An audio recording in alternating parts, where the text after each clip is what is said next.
Hello everyone, today I'm going to be talking about the new update that just came out, because they added a bunch of stuff that might be confusing.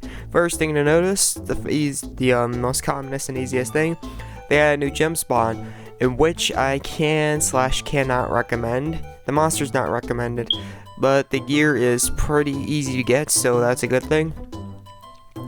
Next little step, they added new Tower of Judgment floors, and they added ones for extra classes, finally. I think I said this a while ago. But they finally added new ones, and yes, you can still get more abilities. Finally, they added something more where you get more costs, because cost deflation is starting to happen with all the new 34 cost stuff they're bringing out in 33 cost. Because they just keep adding more cost stuff, but no sub-quests, no levels, no Tower of Judgment. They're finally adding a little more cost to us, so that way we can actually handle what's actually being thrown at us. The next little step is, probably all of you have noticed this when you entered quest, but they finally have extra 5 stages at least of the new, I don't even know what it's called. It's Sigris. All you gotta do is tap at the bottom and switch to it, and boom, bada bang. At 25 extra gems right here, so we have 25 free gems pretty much just waiting for us. All we gotta do is waste what? 6 AP per each to get 1 gem. That's not a bad deal. Rank raids are finally here. Instead of guild battles, you're going to be doing raids.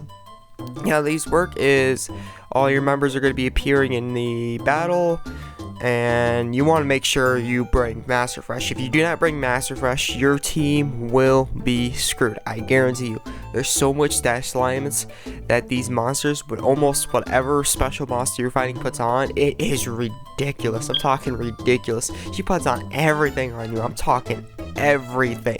So bring Master Fresh before anything. You can still do guild raid practice. Guild raids are going to be the same way, except guild raids are going to give you Cravata crest shields at the very end instead of Cravata sword shields. Sword crest. They're going to give you the ones with the armors, not the weapons. It's good for Year Awakening for any armor piece as it needs it itself. And depending on your ranking, you will be getting a certain amount of medals as well, legend medals. So that's also pretty dang good. I'm in block A, so no matter what, I'm going to be at least getting, I'm going to try to get 1,000, 100. That way we can stay in rank A. I think we will, though. I don't think it's going to be a big issue. What was the next thing I was going to talk about? Battle Coliseum are finally here. Battle Coliseum is back. Battle Coliseum is pretty much ranked between your level. If you're level 150 or above, there's no ranking. At that point, you're maximum, and you're going to have to deal with a lot, even if you're level 150. So be prepared to face 500, 400, 600Ks at like 300K gear score. Good to get your it's good to get your Coliseum medals up, so that way you can